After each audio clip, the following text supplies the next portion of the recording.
Grand Central smelled like wet wool and impatience. Mara Alvarez spotted her ex-husband by the departures board. Iron blue suit, the same entitled tilt of his chin, scanning faces as if the whole terminal owed him something. Panic buckled her knees.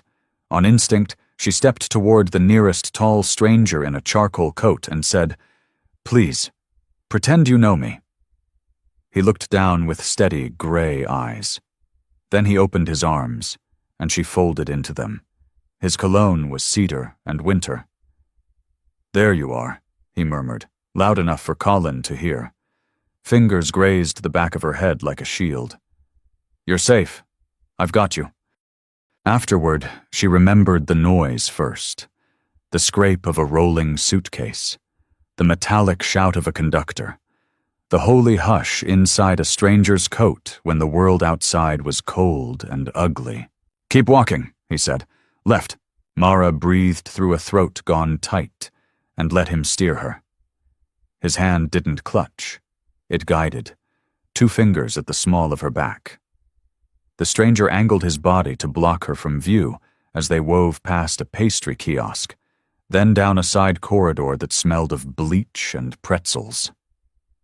She risked a glance over her shoulder. Colin Reeves, ex-husband, ex-dream, ex-life, stood on his toes, scanning the crowd, mouth thin with irritation. "Thank you," she said to the stranger, once a marble pillar hid them. "I'm sorry, I didn't know what else to do. Don't apologize." He was taller, up close, with a quiet, contained energy, like a building with its own generator. His hair, dark, clipped, left no room for accident. "Do you need to call someone?" Mara swallowed. She had no one to call. Her sister in Houston would worry. Her closest friend, Priya, was at the hospital on a 12-hour shift. "No, I'm okay. Thank you." A beat. "He won't follow you here," the stranger said. "You want me to walk you to the Lexington entrance?" Her cheeks stung as adrenaline drained. "I don't want to get you involved. Bit late for that?" His mouth ticked, almost a smile. "Come on, the rain's turned to a mood." Outside, Lexington Avenue was a black ribbon of cabs. The morning had shaken the color out of the city. Buildings sulked under a sky like wet paper. He motioned, and a matte black SUV glided to the curb with the obedience of a trained dog. A driver in a cap hopped out. Umbrella sprung. "I can't," Mara said automatically. "You can," the stranger said, as if correcting a simple miscalculation. "At least for a few blocks. Safer than the street." He said it so simply, safer, that she obeyed. Inside, heat softened her damp clothes, and the city became a muted watercolor through the tinted glass. She realized then that she'd left a print on his coat, a crescent of makeup near the lapel. Mortified, she tugged a tissue from her tote. "I'll cover the dry cleaning," she blurted. "It's fine." He brushed the mark with a thumb and, just briefly, looked amused. "Where to?" "East 83rd, she hesitated. "Between 2nd and York." His eyes flicked. Something assessing and impersonal turned curious. "You live near Carl Schurz. Walk there sometimes. Me too." He said it like confession, and then didn't fill the silence with small talk. She liked that. She liked absurdly that he didn't ask her name, her story, her why. The SUV moved like a whisper. Her heart settled into a reasonable rhythm. On 83rd, when the car eased to a stop, she reached for the door. "Thank you." She meant it like a benediction. "If he bothers you again," the stranger said, "call me." He slid a card from an inner pocket, the weight of it a small surprise in her palm. Heavy paper. Embossed. No title. Just a name. Daniel Whitaker. And a number. Her gaze snagged on the name, a flicker of familiarity like a song half-remembered. But he'd already tapped the glass. The driver stepped out with the umbrella. "Be well, miss," he began. "Mara, she said, stepping onto the sidewalk that smelled of wet stone and coffee. Mara Alvarez. Daniel nodded once. Take care, Ms. Alvarez. The SUV softened back into traffic. She stood on the wet stoop with his card pressed to her skin like a heat pack, and the strange certainty that the day had shifted on its axis. Somewhere below the surface, the city clicked into a new gear. Upstairs, her one-bedroom was warming toward the smell of radiator dust. She shrugged off her coat, kicked off shoes, and only then set his card on her chipped thrift store table. The name kept pulling at her. She opened her laptop. The keys wore the fingerprints of bills paid late and chapters drafted at midnight. She was finishing a part-time degree in counseling at Hunter, answering phones at night for an Upper East Side therapist to keep rent paid. She typed the name, a cascade of results. Whitaker Ventures. Whitaker Group. Boardroom photos that made him look colder than he had in person. Headlines about a tech acquisition, a philanthropy gala, a profile with a sentence she read twice. Billionaire heir turned builder. A candid shot. Him at Carl Schurz Park. Jeans, an old ball cap, a dog. She flushed with the absurdity of it, and then closed the laptop because her body had started to shake again. A tremor chased by delayed fear and a wash of shame. Panic made you do strange math. You grabbed the nearest narrative that promised a door. A knocking yanked her back. 3 quick, courteous taps. She froze. The second set of taps, slightly louder, made her move. She peered through the peephole. Priya, her hair plastered to her cheeks, held a carton of soup and a familiar impatience. Open. I texted. You're apparently in a tunnel where messages die. Mara let her in, relief like warmth. Priya set the soup on the stove, then took in the room with quick triage eyes. Damp coat, trembling hands, card on the table. Bad morning? Priya said gently. Mara told her, halting at first, and then in a rush that tasted like metal. The hug, the corridor, the card, the late revelation that the stranger she'd clung to like a lifeline had the net worth of a small republic. Priya whistled, low. You hugged Daniel Whitaker in Grand Central to avoid your ex. New York, baby. It wasn't a meet-cute, Mara said flatly. No. Priya's brown eyes softened. But it might be a lifeline. Has Colin been around? He filed a motion to modify alimony, Mara said, anger a clean note at last. To get out of paying what the court ordered. He says I don't deserve it because I left a secure marriage. Priya made a sympathetic noise and ladled soup. You didn't leave a marriage. You left a roped-off museum where only his portrait hung. Mara smiled, small. They ate. Outside, the rain freshened. When Priya left, the apartment felt less haunted. She washed the bowl, wiped the counter, and, just once, traced the embossed letters on the card. She didn't plan to call him. By nightfall, plans had become theoretical. A gray sedan idled across the street longer than made sense. A figure in a hood loitered under the scaffolding, texting with intent. When she took her trash down, a voice behind her said, almost gently, You're hard to reach. Colin. He had the look of a man who believed his time was always being stolen. You can't avoid me, he said, as if reading the law. I left you messages.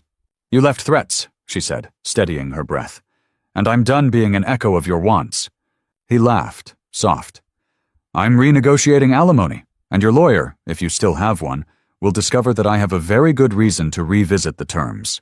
What reason? The whine of a radiator was a high, desperate sound. Because you've been living with a man. His smile held courthouse teeth.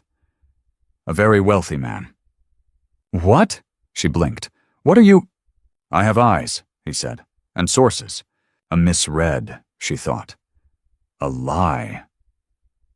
But the gray sedan across the street rolled down its window, just a notch, and a camera lens glinted. Her gut dropped. The hug. The SUV. The umbrella. Panic made new math. Old rules stopped applying. She climbed the stairs on rubber legs, shut her door carefully, and sat at the table. The card waited, innocent and heavy. She called. He answered on the second ring. "Whitaker." "Mara," she said, surprising herself with the steadiness in her voice. "From this morning. I wouldn't call, but I think I've complicated your life." "Unlikely," he said, but not unkind. "What happened?" She told him.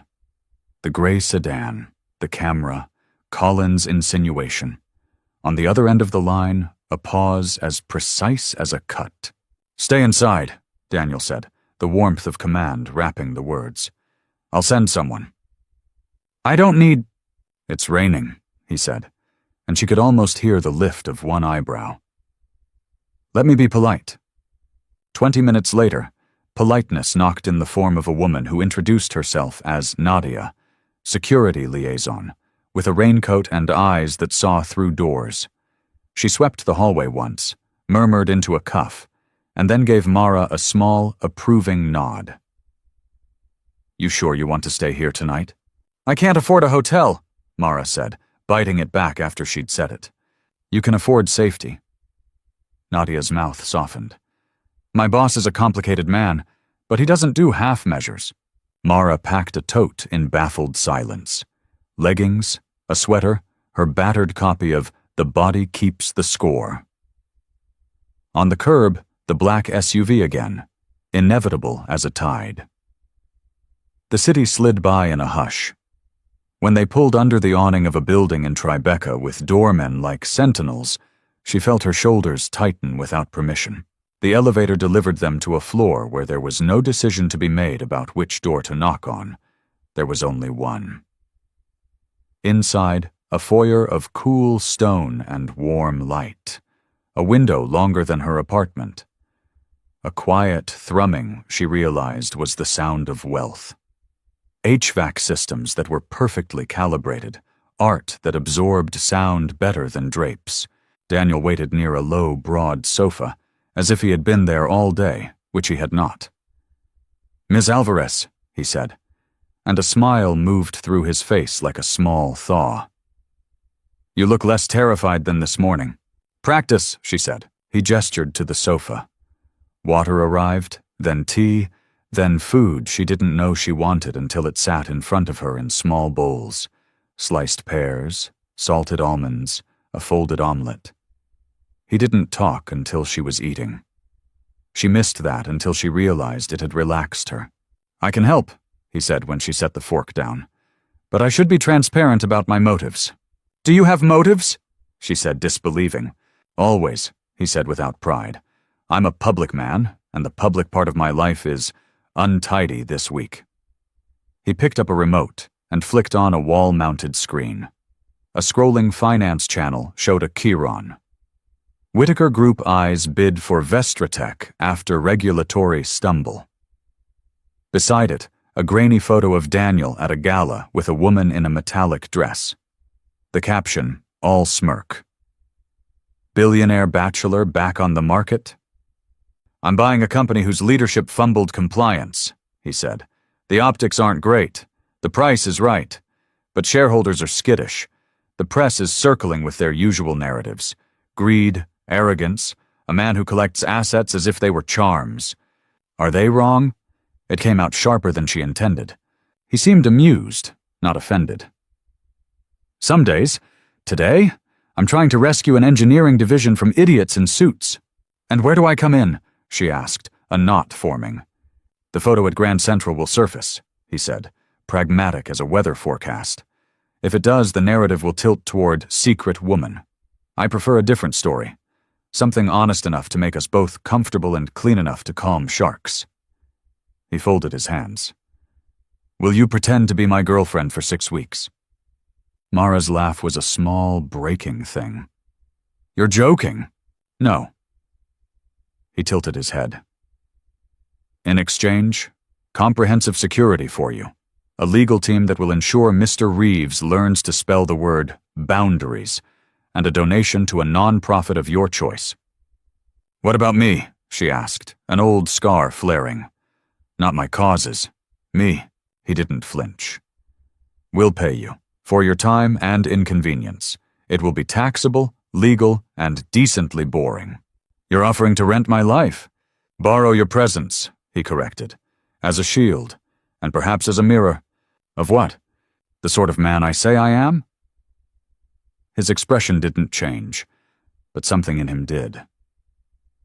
Someone who values people more than deals. I know how that sounds. It's still true. Mara rubbed the heel of her hand against the tight place under her collarbone. 6 weeks. A fake romance. The world's worst rom-com and an ironclad contract. She thought of the gray sedan, of Colin's voice. You're hard to reach. Of the split-second decision to step into a stranger's arms because they felt like a door. Why me? She asked finally. You could hire a model. I could, he said, but I'd like someone whose life doesn't orbit mine. And the power imbalance? She said. She'd promised herself, name the thing. Drag it into light. It exists, he said, simple as gravity. We can only manage it by not pretending otherwise. And if I say no? Then I'll still pay for your security for a week, he said, softening the words. Because this, he gestured at the screen, exacerbates your problem. My presence did that. I'm responsible. She looked past him at the city, windows stacked like lit books, people making dinners, taking showers, texting apologies. 6 weeks. The money could finish her degree. It could break her from the part-time triage of survival. But he was right. It would also pull her into his orbit with tides she couldn't predict. I want a lawyer, she said. Good, he said, and a pleased surprise warmed the syllable. My counsel will recommend you hire your own. I can suggest names or... I'll ask mine, she said. She's stubborn. Excellent, he said, and his smile this time felt like a small approval, not of her compliance but of her spine. Later, after the lawyers and the draft contract with its neat bulleted scope, public appearances, no physical expectations, exit clause, after Nadia walked her through a security plan that made her feel like a dignitary and a target, after she texted Priya a photo of a clause about boundaries and consent and received 5 heart emojis and 1 skull, Daniel walked her to the elevator. It's late, he said. It is. We'll meet the press at the Carl Schurz dog run tomorrow, he said dry. It will look casual. You can bring your book. I don't have a dog, she said. I have one, he said. Borrow his presence. You rent? She said, and then surprised herself by smiling. Borrow, he said, serious again. 6 weeks. If it's too much, the exit clause is real. Why does it feel like you've done this before? She asked. He considered it.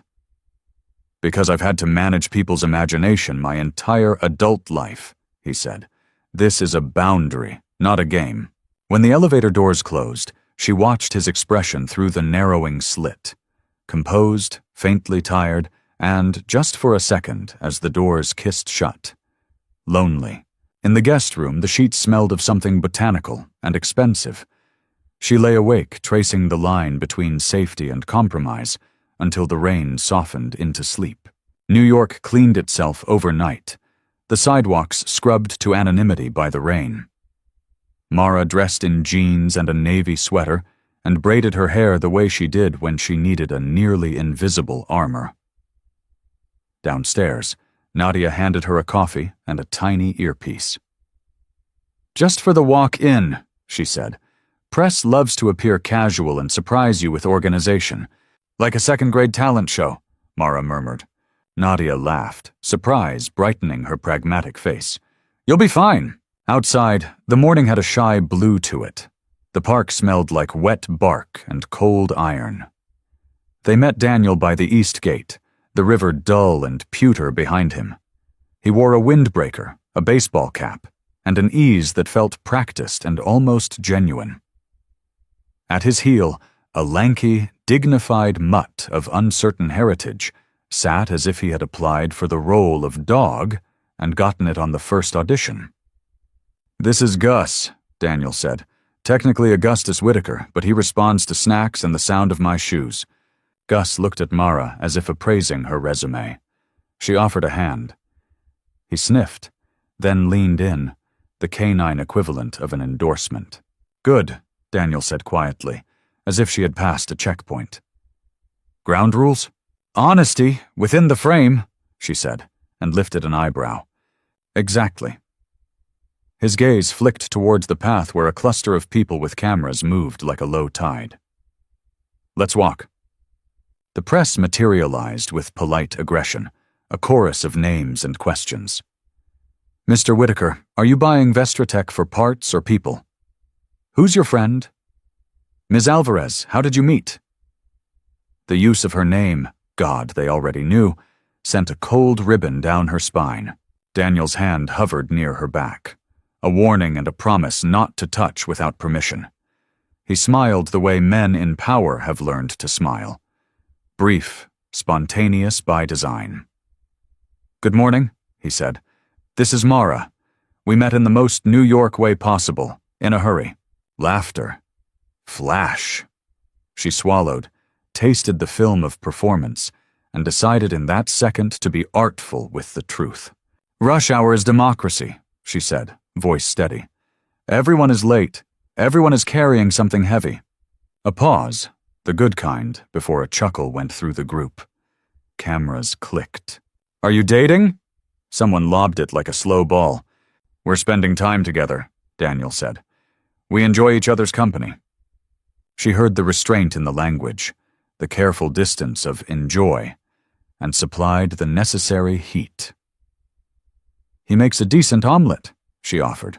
Gus is the better conversationalist. This got the laugh Daniel wanted.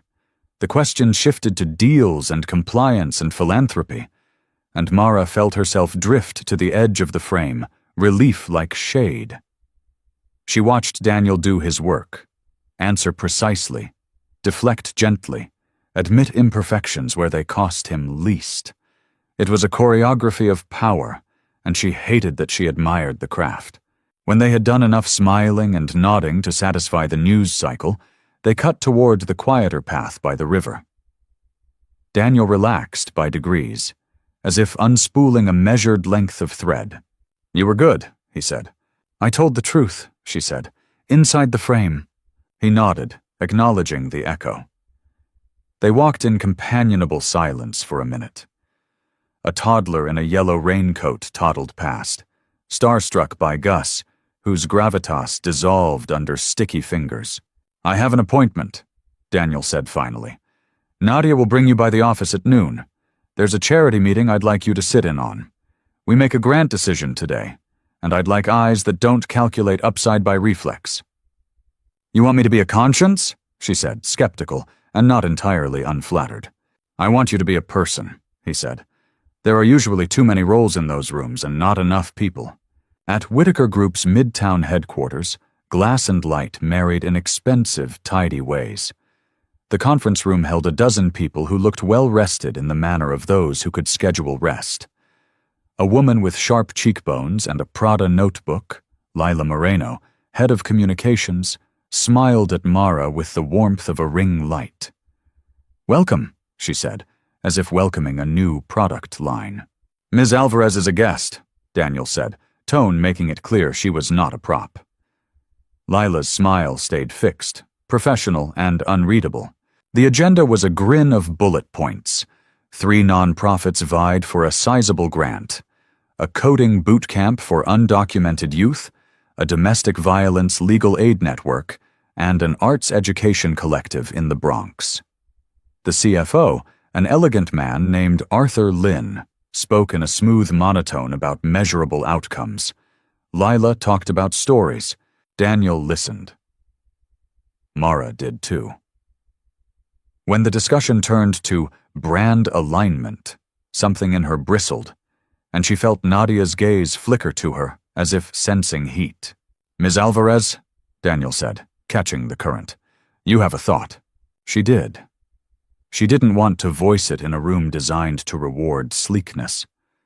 But she had promised herself after the divorce to choose bravery over tidiness, at least once a day. You can measure exits and placement rates, she said, nodding toward Arthur. You can measure impressions and engagement, she added to Lila. But there's something else.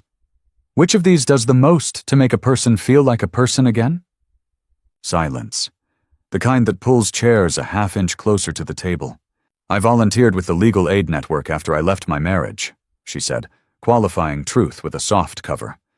They didn't treat me like a case. They treated me like a person with a future. I might be biased. Lila's gaze sharpened. Arthur checked a document with a pen's click that sounded like punctuation. Daniel took a breath.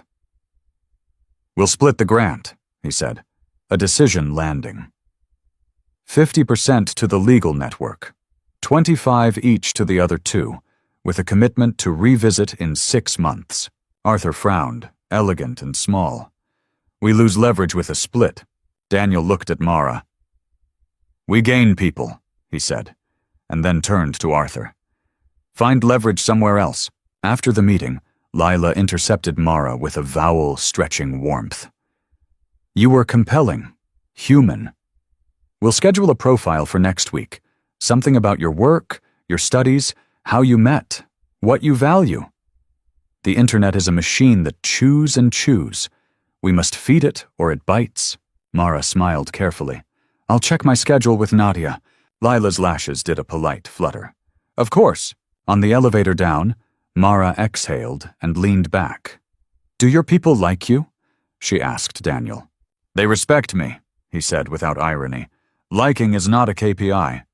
What about being liked by me? She asked, challenging before she could stop herself. He turned to her, expression unreadable and interesting. Not a KPI, he said, but important. She hated, again, that honesty felt good.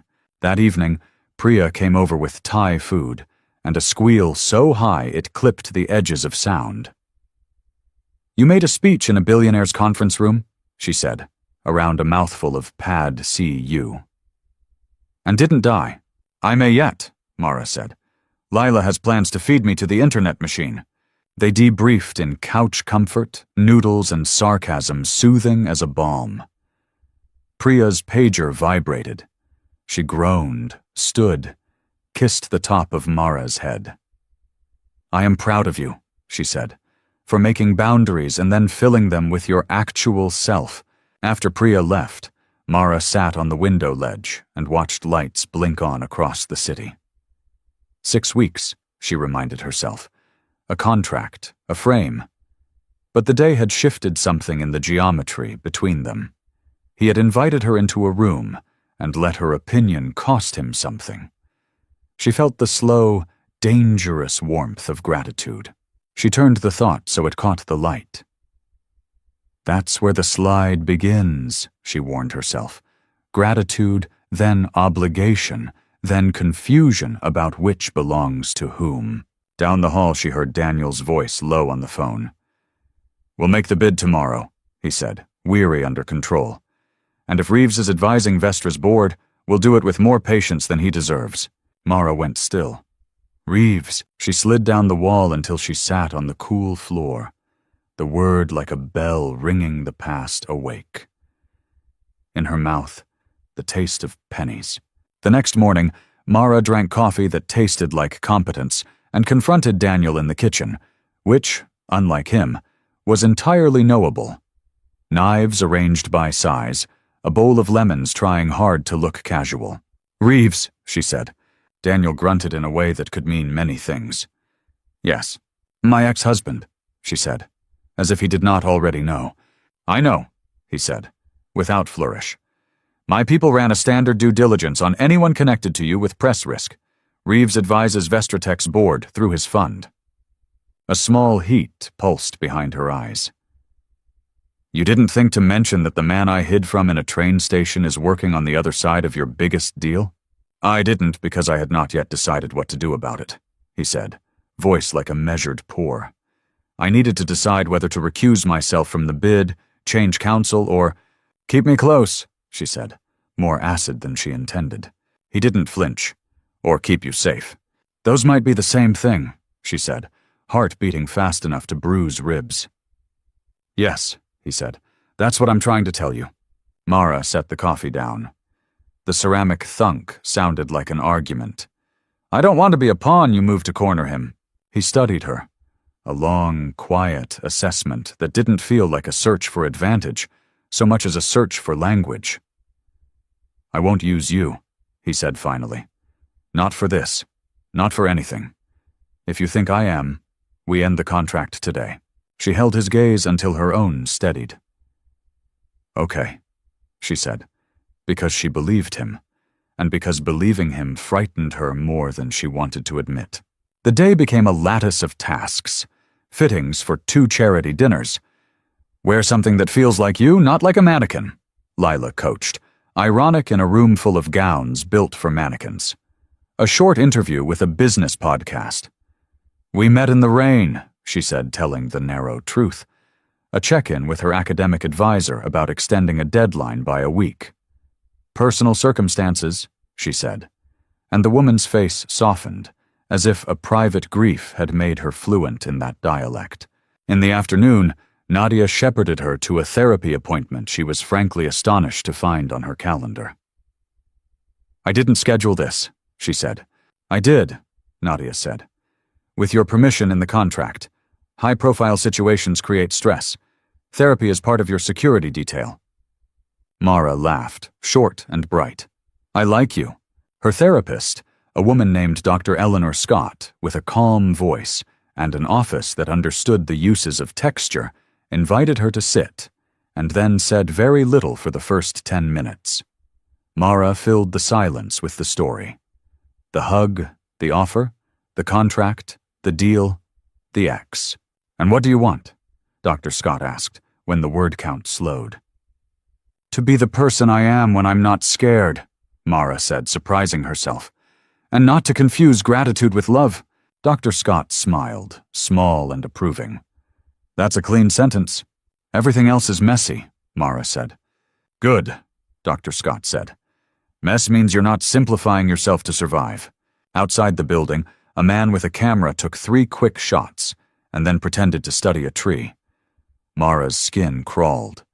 Nadia stepped in his line of sight, calm as gravity. Back off, she said. The man did. That evening, they attended a fundraiser for the Legal Aid Network. The ballroom glittered in a way that felt like a discordant chord against the stories in the air.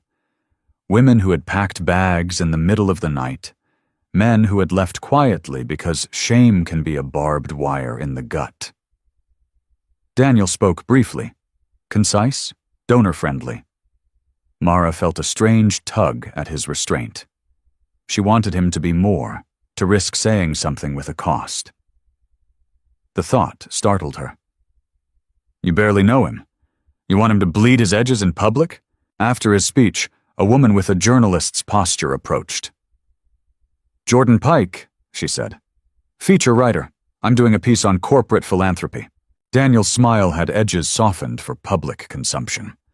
Of course, Jordan's eyes slid to Mara. And you are the surprise narrative, she said, not unkind. The woman who met the billionaire at rush hour. Or, Mara said lightly, the woman the billionaire met at rush hour. Jordan's smile acknowledged the edit. Would you talk to me sometime, off the record, to start? About what? Mara asked, wary. About what it costs to be adjacent to power, Jordan said, and what it buys. Mara filed the question like a shard of glass in a pocket, useful for cutting ropes, dangerous for fingers. At the coat check, Colin appeared as if conjured by the word cost. He didn't look at her so much as past her, as if studying the idea of her. Mara, he said, smooth as a new blade. You look well fed. Daniel stepped close enough to rearrange the air. Mr. Reeves, he said. Ah. Colin's smile relocated to his eyes and died there. Your boyfriend. Her date, Daniel corrected. His tone was polite, tuned to a frequency of warning only certain men heard. You work for Vestra, Mara said to Colin, taking a step so Daniel no longer stood between them. Is that why you've been sniffing around my life? Because the proximity makes you feel larger? Colin's mouth twitched. I'm concerned for you. This performance will end. and he will drop you. And what will you have then? Myself, she said, and felt her spine align to its old coordinates. Which is more than I had with you. A faint flush climbed Colin's neck. Rage always colored him like wine-staining napkins. Enjoy your puppetry, he said, and turned on a heel that wanted applause. In the car, Daniel was quiet, the kind of quiet that doesn't fear silence.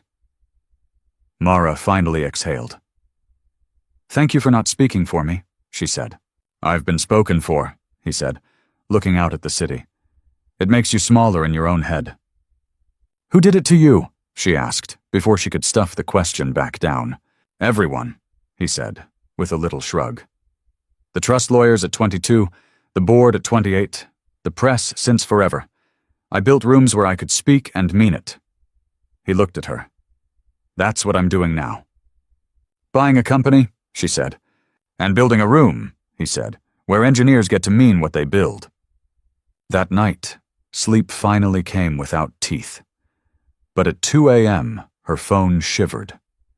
A message from an unknown number. You'll never win.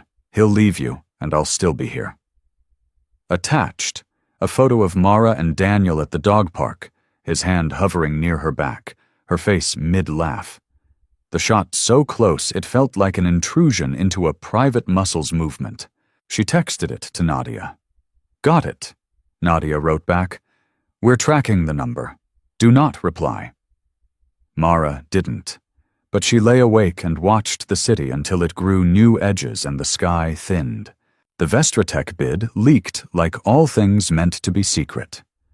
Markets did a jittering dance. Lila's team ran interference like a rugby line. Daniel disappeared into rooms where daylight was a guest, not a resident. Mara rehearsed a life that was not quite hers.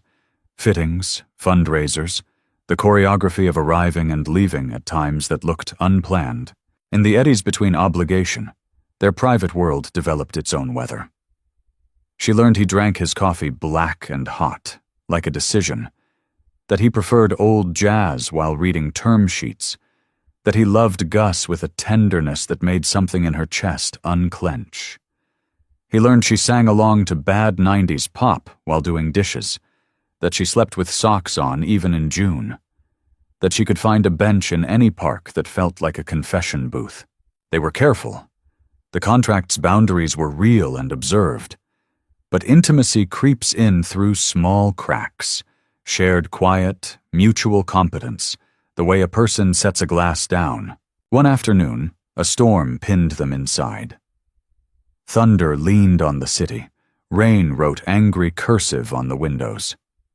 Mara worked at the kitchen table on a paper about trauma-informed practice.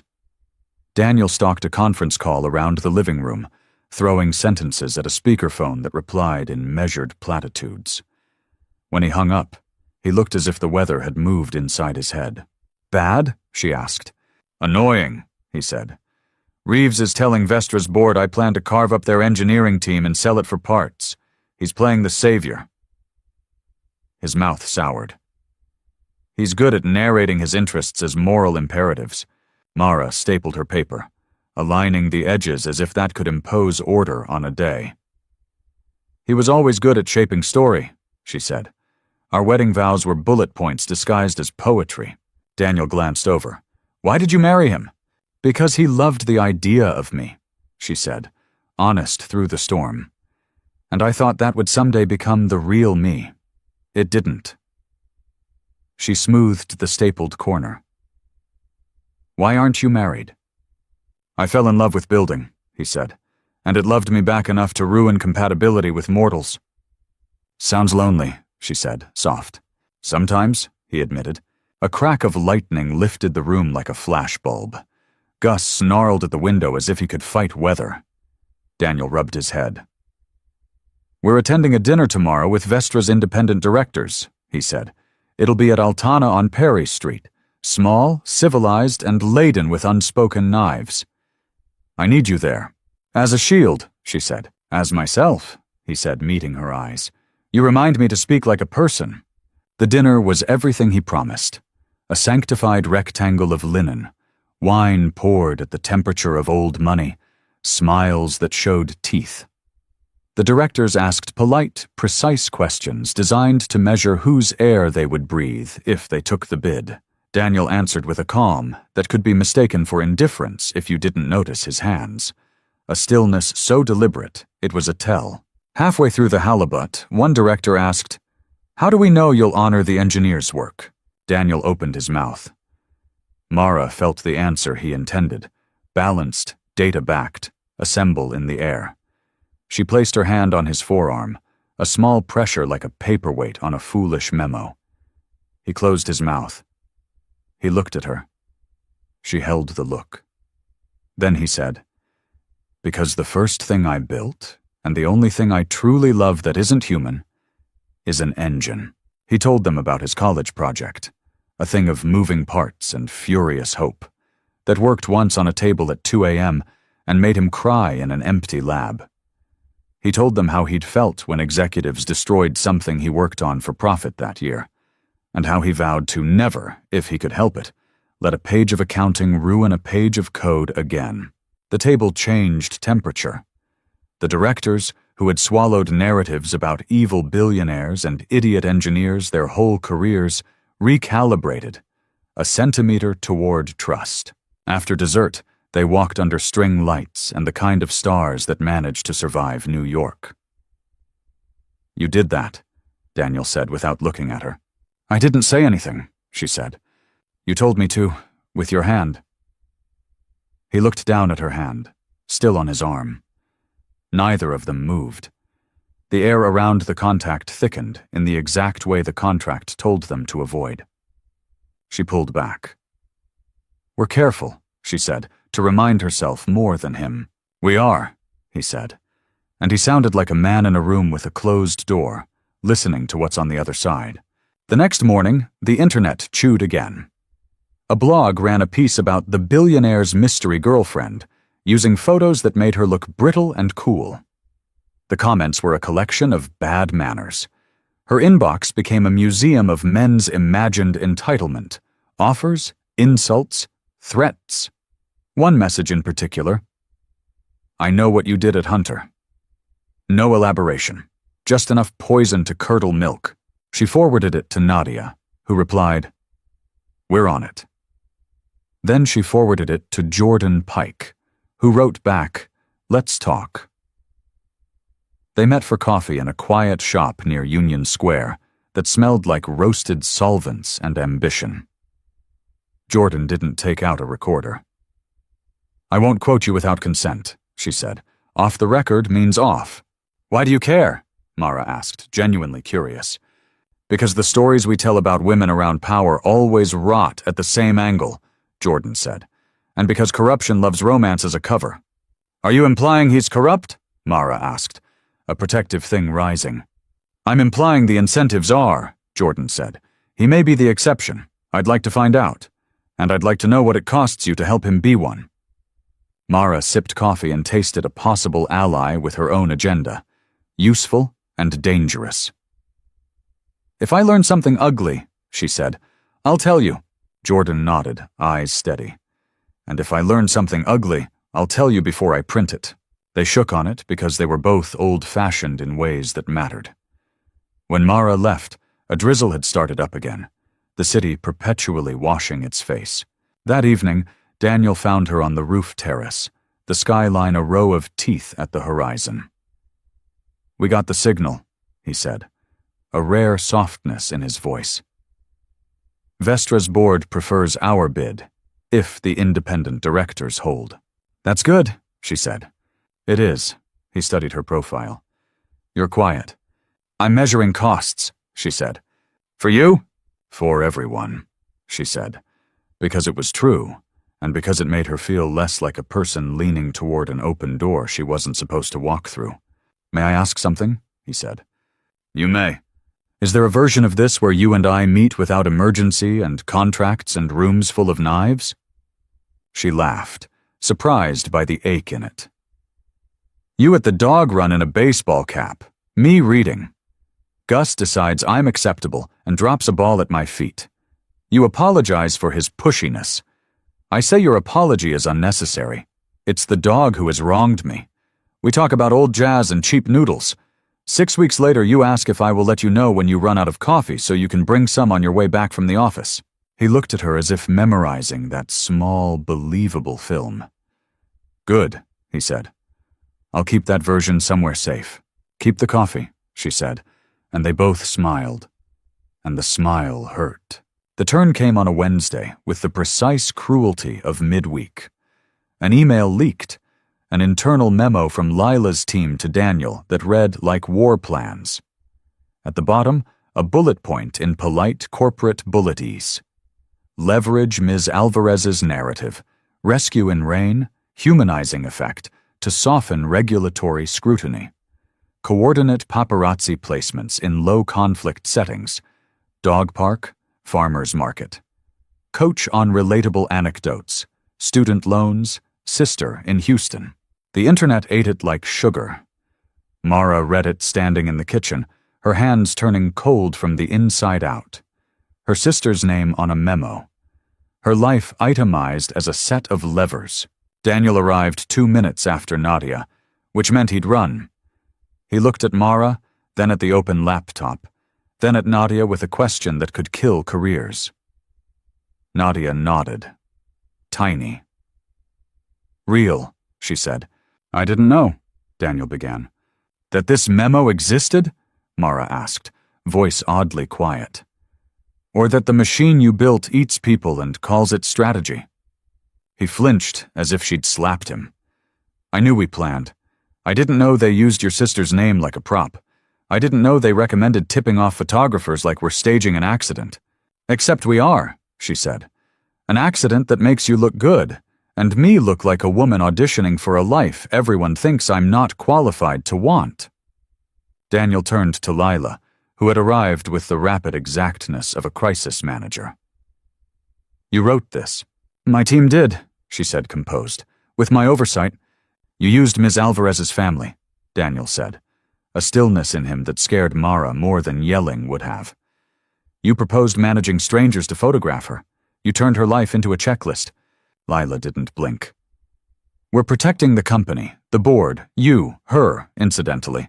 "Incidentally," Mara repeated, the word welling poison. "I am not incidental to myself." Lila's nostrils flared. Finally, a crack. "Ms. Alvarez, with respect, this is how the sausage is made. You accepted the contract. And I assumed you were not butchers," Mara said. Daniel's voice went very quiet. "You're fired," he said to Lila. Lila's mouth actually fell open, then it shut, like a trap. "You can't—" "I just did," he said, "and it wasn't a performance. Arthur will handle the transition. HR will process your package. You have 20 minutes to collect your things. And for what it's worth, I'm sorry I built a room where you thought this was how we do things." Lila left with a grace that did not touch her eyes. The apartment felt abruptly larger, like a lung after a cough. Daniel turned back to Mara. "I am sorry," he said. "I can undo a hire with a sentence. I can't undo the harm with one." "Good," she said, anger pulsing into clarity. "Then don't try to fix me. Fix the machine." He nodded, then hesitated, then reached, stopped. "May I sit?" he asked, fragile as a person who knows he does not have a right to anything. She gestured to the chair. He sat. "I fell in love with building rooms," he said, "and I forgot that rooms become houses and houses become cities, and cities learn to eat in certain ways. I let the city learn wrong." Mara listened. She could feel the pendulum inside her swing, from the clean brightness of fury to the knotted ache of something like pity. Reject that, she told herself. Pity is a cousin of capitulation. But the human part of him, the part that fired a person he relied on because that person had itemized Mara's life, cut through defenses she wanted to keep. "I need to go," she said, "for a while." He nodded once, as if someone had asked if he planned to keep breathing. "Where?" "My place," she said. "I want to remember how my own kitchen sounds." He stood. "Nadia will—" "No," she said. "I'll manage." He took that like medicine. "I'll send the legal team to file the restraining order against Reeves." "Do that," she said, "and then don't call me." He closed his eyes as if someone had turned off a light. "Okay," he said, voice smaller. "Okay."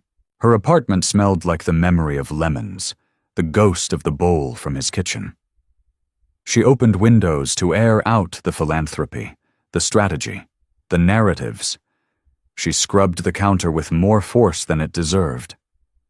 She sat on the floor and let herself cry in short, furious bursts that felt like drills cutting through old tile. Priya arrived with wine and a face made for scrapping.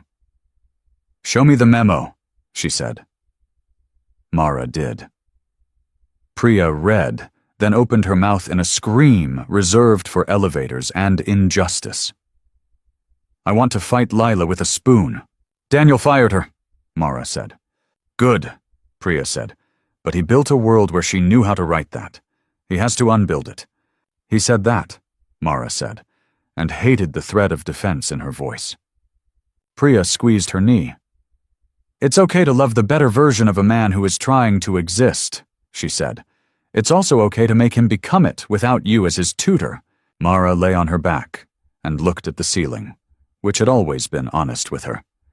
After a while, her phone buzzed. Jordan. "Saw the memo. I'm writing. Want to go on the record?" Mara stared at the screen. She typed, "Yes, if you print his corrections too. He fired her, and he told me he was wrong." Jordan. "Fair. I'll show you the draft before we run." Mara. "Thank you." The story ran the next morning. When charity meets strategy, the woman in the billionaire's frame speaks. It quoted Mara carefully. It quoted Daniel's apology in full sentences, not PR scraps. It quoted Lila, pissed and polished, from a call that was supposed to be off the record, and clearly wasn't. The internet chewed differently, with thought, with argument. Somewhere in the comment sections, faith and cynicism fought without knives for once. Daniel did not call. Instead, he sent a single email. "I won't try to earn your forgiveness with a performative repair. I'm changing process, not optics. If you want receipts, you'll get them. If you never want to read them, you won't get a single one. I'm sorry." She read it 3 times, as if it were a diagnosis in mercifully plain language. 3 days later, a knock. Nadia, in a rain jacket and that good, steady gaze. "Restraint order's in," she said, "and the number that texted you maps to a burner purchased near Vestra's old offices. Not proof it's Reeves. But the camera guy? He was paid by a PR subcontractor that used to work for Lila. Daniel has frozen contracts with any firm that takes direction from that shop." Mara felt something unclench. "Thank you," she said. Nadia nodded. "Credit where due. He asked me to tell you in person or not at all. He doesn't want to invade your inbox." "Tell him I appreciated the restraint," Mara said. "I'll tell him nothing unless you ask me to," Nadia said, a gentle correction. Mara smiled because boundaries could be a kindness. That night, she slept so hard the city faded out. When she woke, her heart sat differently in her chest. Less like an engine on high idle and more like a clock that had found its correct time. The Vestratech vote approached like weather, then landed like a verdict. Daniel's bid won by a margin that made the markets clap. Reeves went on cable news to look disappointed for the camera and wrathful for the boardroom. Within an hour, the Legal Aid Network's donation page crashed under traffic. Cause and effect are not always poetic, but sometimes they flirt. Mara watched the coverage from her couch, a bowl of cereal in hand. Jordan's article had done damage and repair in equal measure. In the aftermath, Daniel's team released a new policy. No person adjacent to the company would be used as a narrative asset without consent. It read like law, not like aspiration. He sent no flowers, no notes. In the pettiest part of her, she wanted flowers. In the better part, she wanted the absence more. Priya, perched on the arm of the couch, said, "This man is giving you the space you asked for, which is not the same as giving me the version of him I want," Mara said. And they both laughed because wanting is a language that needs humor the way lungs need oxygen. On Friday, Mara walked up to Carl Schurz with a paperback. She sat on the bench she had once told Daniel about, the one that feels like a confession booth, and opened the book, though she did not read. She watched dogs claim the world and people practice dignity, and the river pretend it was always meant to be this color. Gus appeared, trotting like a politician who had learned humility. He dropped a tennis ball at her feet with the gravity of a gift. She laughed, without meaning to. "Where's your person?" she asked. "Contemplating whether he deserves to come over," Daniel said, voice careful and a little hoarse. She looked up. He wore the old ball cap, the one that made him look like the version from the coffee fantasy. He held the posture of a man who came unarmed on purpose. "Hello," she said. "Hello," he said, and for a second they both looked at the dog because it was easier. "You did the thing," she said finally. "You changed process." "I did," he said. "I would like to think I would have done it without losing you as a teacher." He paused, but I am not sure that's true. Mara rolled the ball with her shoe. Gus pounced, made an old man noise of delight. "You didn't call. You said not to," he said. "I am learning obedience." "Good," she said, then heard the softness. "I mean good." He sat on the other end of the bench, which had the ergonomics of confession. Enough intimacy to tell the truth, enough distance to prevent heat from making decisions. They watched the river pretend to be still. Finally, Daniel said, "I don't want to borrow your presence anymore." She looked at him, surprised, braces against her heart coming online. No, he said. "I want to ask for it." He let the sentence sit between them until the air around it turned breathable. "No contracts," he said. "No memos, no narrative, just the two of us. Mess appreciated." She felt anger, then fear, then the old scar that says, "Power will always want to own you." And then she heard Dr. Scott's voice in her head. "It's okay to want things. It's okay to require proof." She turned to Daniel and said, "If I say yes, we move slowly. We tell no one with a camera. We do not feed the machine. And when you make a decision that scares me, you tell me before the market does." "I can do that," he said. "What about you?" "I tell you when my fear is about you and when it's about a ghost," she said. "And I tell you when I need to go home and hear my own kitchen." "Okay," he said. And she believed him because believing is a decision you can rescind with cause. They started then, the real beginning, that small and that serious. Coffee on Sundays, Gus as a chaperone. Walks at dusk that ended before the hour where mistakes look like fate. A movie in a theater where everyone pretended not to notice them. No photos, no speeches. The work in secret, learning how to want with boundaries on. Colin texted once more. "He'll drop you." She replied, "A judge has your number now. So do my lawyers. Text again, and you'll learn the meanings of consequences." He did not reply. Some ghosts believe in courts. Jordan wrote a follow-up. After the bid, accountability or acting. She called Mara first. "He's made policy," she said, "but policy can be camouflage." "I know," Mara said. "I'm watching." "Do you want me to watch him harder?" Jordan asked, not even pretending to be neutral. "Yes," Mara said, "but watch me too for the ways love makes me stupid." "That's the only assignment I ever wanted," Jordan said, and they both laughed, and the sound felt like something clean. One night, in the quiet hour after the city stopped bragging and before it started worrying, Daniel stood at Mara's sink drying dishes and said, "I told a board today that we would measure our success by how many engineers felt proud to put their names on their work." She smiled at his back. "Good metric." They clapped, he said, a little embarrassed. "I felt something unfasten." She put a plate down and reached for his hand. "Good," she said. "I like you when you unfasten." He turned, and the look on his face moved through her like weather. They kissed. It was not fireworks or cinematic rain. It was two people who had practiced restraint learning how to not. It was warm and slow and a little funny because Gus sneezed like a judgmental uncle, and then sighed, content. They paused. She looked at him. He looked at her. "We are careful," she said out of habit.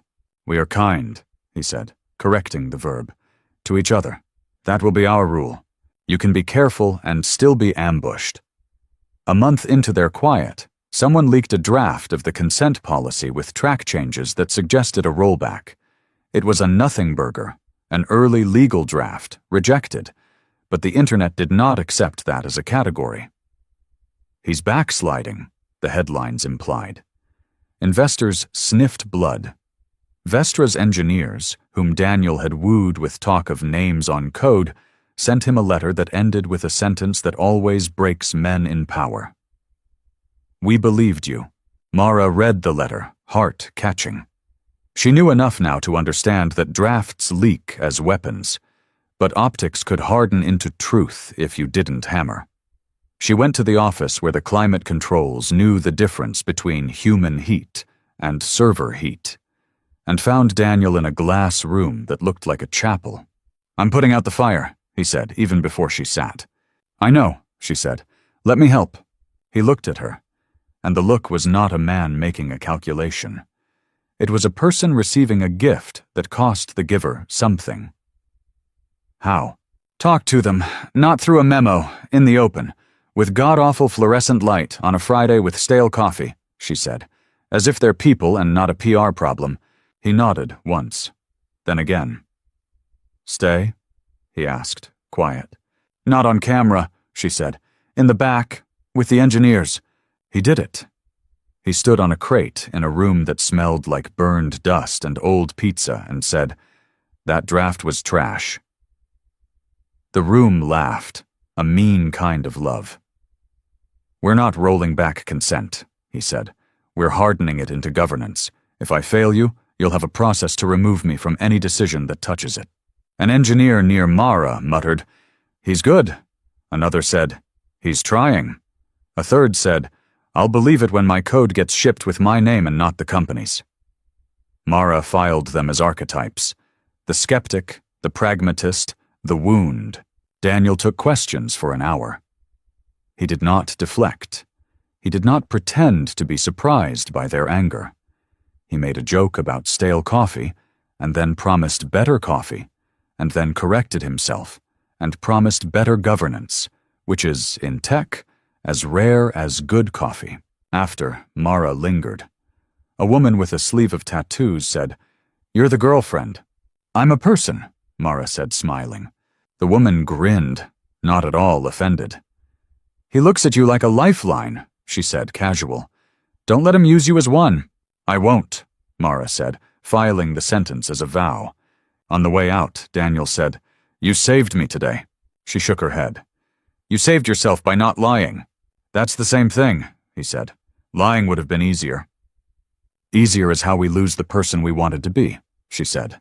He looked at her like that again. The look that felt like a shared country. "I keep wanting to tell you I love you in rooms with other people in them," he blurted, then laughed at himself. "Which seems like a disadvantage." "It's a disadvantage if the person doesn't say it back," she said, and the air went thick with hope. She didn't say it back. Not then. She tucked the moment into the same drawer as the baseball cap fantasy. Later, on a bench. Later, when she wasn't blinking sweat out of her eyes from a room full of fluorescent honesty. That later came sooner than planned.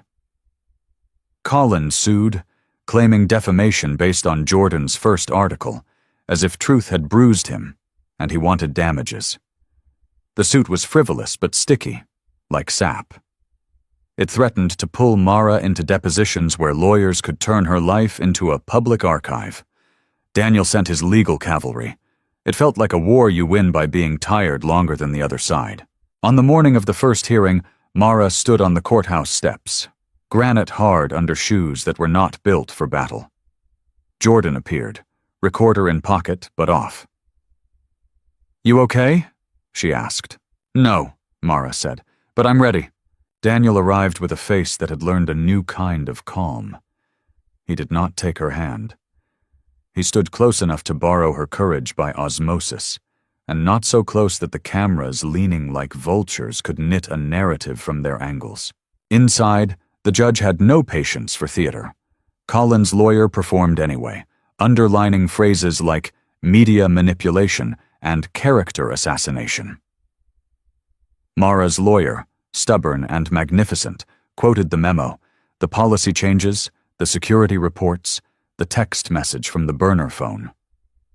The judge dismissed the suit with a weariness that suggested he had a daughter who had been gaslit and a mother who had made him practice listening. Outside, microphones.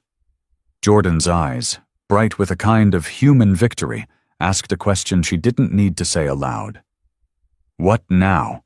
Mara looked into the lenses and decided to spend a little of herself on something that mattered. Some of us have exes who are not adversaries but habits, she said, voice steady. We break them by believing ourselves. The law helps, friends help, money helps. But mostly we have to choose not to be smaller on purpose. A murmur moved through the crowd, the kind that means a sentence found a home. Daniel looked at her like a man who had found water. She did not look back because you cannot drink and talk at the same time. That night, on the park bench, she said it. I love you, she told him simply, as if telling him the weather. But I will leave if you become a room that asks me to be someone else. He closed his eyes like a person receiving a sacrament, and then opened them with a softness that hurt. I love you, he said, and I will build rooms where both of us fit. Gus sneezed, again at the exact right time. The city went on being itself. Redemption sounds like a church word. In practice, it was an inbox full of PDFs, new processes, signed. It was engineers' names under ship notes. It was a check to the legal aid network, public and boring and big. It was a former PR chief quietly barred from any future contract. It was a man with too much money bringing coffee over at 7 a.m. because he knew she had a midterm and couldn't afford to lose 20 minutes to a line. It was also messy. They fought. Once, about a dinner where he gave a bland answer about antitrust because being interesting might cost him leverage. She told him the blandness tasted like cowardice. He told her leverage fed people. She told him the machine was a hungry god he didn't have to worship anymore. He didn't talk to her for 2 hours. Then he showed up at her door with a printout of a schedule with real changes and said, You were right about the god. They fought about her fear. She woke, certain one morning that he would leave because men with choices leave when they sense a dependence they can't control. He said, I don't need to control your dependence. I need you to tell me when it's happening so we can feed your independence together. She said, That's the most corporate sentence you've ever made sound like love. He laughed, then cried in a way that made her love him more. They visited Houston. Her sister B made enchiladas and did not stop scrutinizing Daniel until Gus, yes, he traveled well, sat on his foot and claimed him as territory. Daniel washed dishes in B's sink, which had a chip that had been there since 2004, and asked about the school fundraiser like a person who understood that $1,000 can be a miracle. Bea nodded once at Mara when he wasn't looking, a sister's blessing that functions as a civic permit. They handled press like weather. Acknowledged, prepared for, never worshipped. When Jordan asked for a third interview, this time on the record, they gave it. Together. The piece landed with the grace of something earned. The billionaire, and the woman who said no. Policy, power, and the price of slow love. The comments were still messy, because humans are, but the ratio of thoughtful to cruel was higher than Mara had expected from the internet. Colin receded, as men do when the stage light slides. He took a job that paid less but did not require him to keep losing to a better narrative. The restraining order stayed pinned behind glass in a clerk's office, and in Mara's mind, as a reminder that paper can protect. On the anniversary of the Grand Central Hug, dates are an honest magic, they went back. The terminal smelled like warm metal and coffee. People hurried with faces that looked like math. Daniel took her to the same corridor with the bleach pretzel perfume and said, "Thank you for not pretending I saved you." "You didn't," she said, smiling. "You gave me a ride. I saved me." He nodded. "And then you saved me from pretending that rides count as rescues." They stood under the noise a while. He reached for her hand the way you do when you stop thinking about reaching. No cameras, no plan. Just two people who had learned to be people near each other without turning into roles. "Do you ever think about the baseball cap version?" he asked. "I live there when I need air," she said. "Gus drops a ball. You apologize for his pushiness. I correct your apology. We talk about jazz. We remember to buy coffee." "We did buy coffee," he said, lifting the bag. A joke that didn't need to be better to work. She laughed. They kissed, briefly, like breathing. A tourist nearly bumped into them and said, "Sorry?" like a benediction. Gus barked once, a punctuation mark that always gets the grammar right. They walked out into a city that had stopped being a machine and returned to being a habitat. Mara finished her degree and started counseling women who needed to hear themselves more than they needed advice.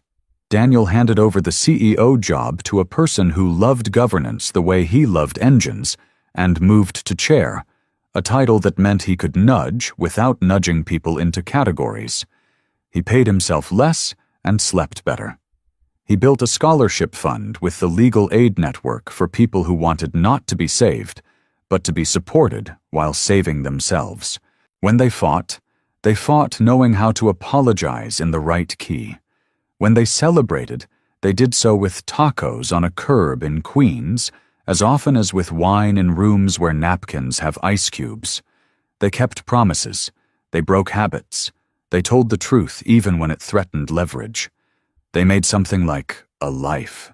On a morning that had the courtesy to be bright, Mara looked at him and thought, "I did not fall in love with a billionaire.